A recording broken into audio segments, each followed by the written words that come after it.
mise à niveau, c'est permettre aux ASCC de s'adapter à l'évolution de leur métier, d'améliorer et apprendre de nouvelles pratiques pour mieux répondre aux besoins du terrain. Le savoir, savoir-faire et savoir-être sont nécessaires. La compétence, ce n'est pas une qualification, c'est un savoir-agir en situation et ça se développe au cours de la vie professionnelle.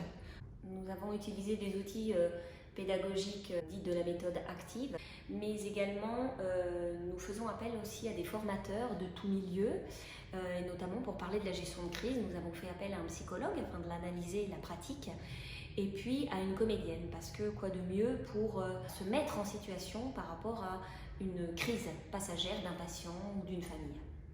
Ouais, mais je t'écoute. Mais toi, tu ferais quoi, toi, si j'étais partie? Tu ferais quoi, toi, si ton mari était parti? Je ne sais pas parce que je ne suis pas dans la situation. Ben voilà, tu vois, ben moi je sais pas quoi faire, J'ai pas moi. envie de vous mentir. Tu vas regarder ça. J'ai même acheté une perruque, voilà.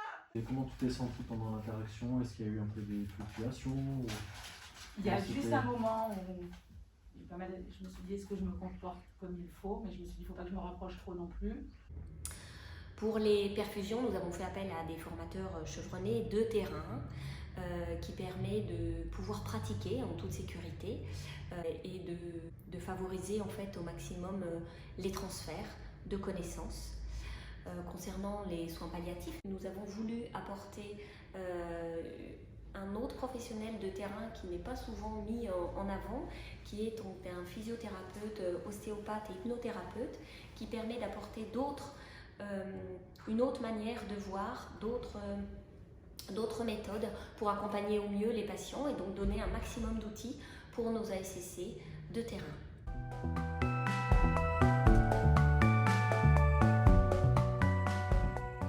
Moi, je trouve que ça nous permet de rappeler un peu ce qu'on a déjà vu en formation.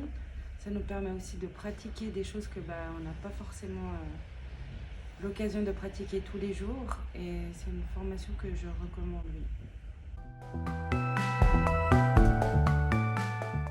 En fait, on a eu la chance de pouvoir avoir des outils et des personnes qui se sont déplacées pour nous aider à pouvoir pratiquer en conditions réelles des cas concrets en fait, et du coup c'est vrai que c'est très parlant et c'était hyper enrichissant, et je pense que effectivement même dans les autres structures qui vont proposer ces formations, ça serait intéressant qu'ils puissent avoir les mêmes supports que nous. Je pense que de toute façon l'apprentissage permanent et la réévaluation quotidienne est la base en fait de notre métier. Et il faut pouvoir apprécier en fait les outils qu'on nous donne et aller de l'avant.